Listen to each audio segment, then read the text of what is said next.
So I'm just making a frame here for the top, the bit that'll hold the shelf that'll hold the welder. So I just want to show you something. If you whack a quick tack in a couple of spots, I usually do to a couple of sides or 3 sides maybe, just like that, then you can use a big old square, like the carpenter square, to figure out if it's square enough, and you can give it a bit of a bend and a bit of a tap and get it square if it isn't, and then finish off the tacks on the other side. So that's what I'm going to do now. Okay, so I've got the second frame here made. You can see that it's a little bit longer than the one below, and that's so that when it's I can put it on an angle and have the welder sort of facing up towards me, so I can change the dials and what have you. You see it quite often in welding carts. How did I come at that exact distance? Through the incredibly complicated trigonometry of that's how long these pieces of scrap that I had just happened to be, and I figured it'd be close enough, whatever it was. So that's that. Next thing to do is to raise it up like this. So I'll need some uprights, and I'll do that next. So here's the question: how high do you make the damn thing? And how do you know what that's going to be? Well, this is what I did. I figured I didn't want to have to bend over to turn the knobs, so the knobs would have to be about this height here.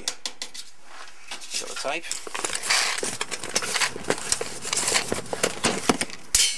I figured out that that's about 80 centimetres.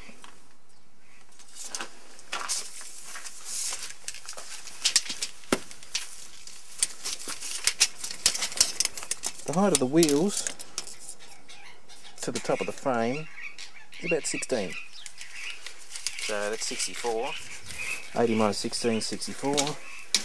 The height of the buttons about 26. So that's 38. So the size of the piece that's going to go in here has to be 38.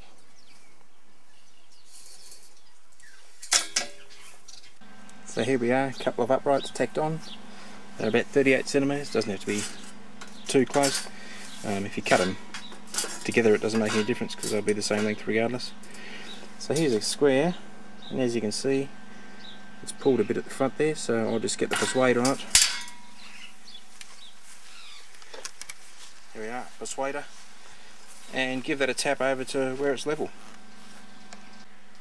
Okay, so I've just tacked those front ones in.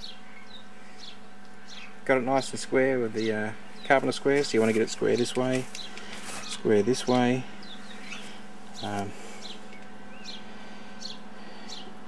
Yeah, the bottom should be square anyway, but you sort of want the top to be square like that as well. So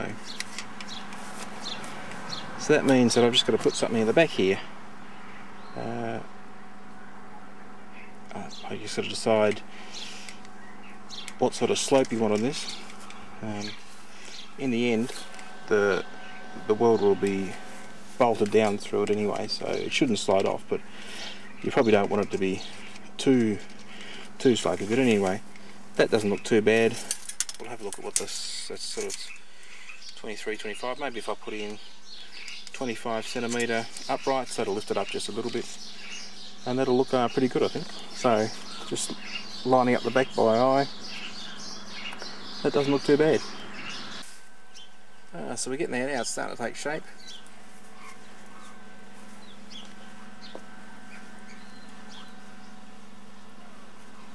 So I still need to get the jockey wheels in the front here, but I can't find it at the moment, so they'll be around somewhere.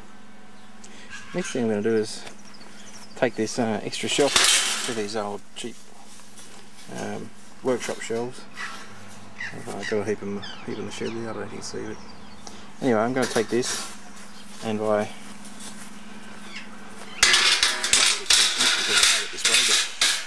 it fits on me quite nicely.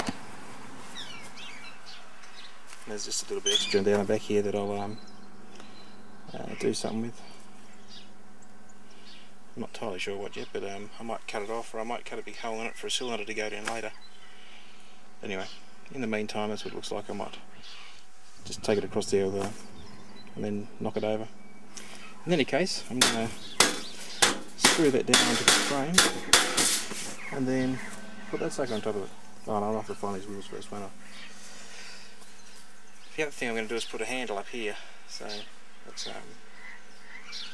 that'll have to be of a size that'll go over that face of the welder there, and perhaps come up like this and then bend in at the top.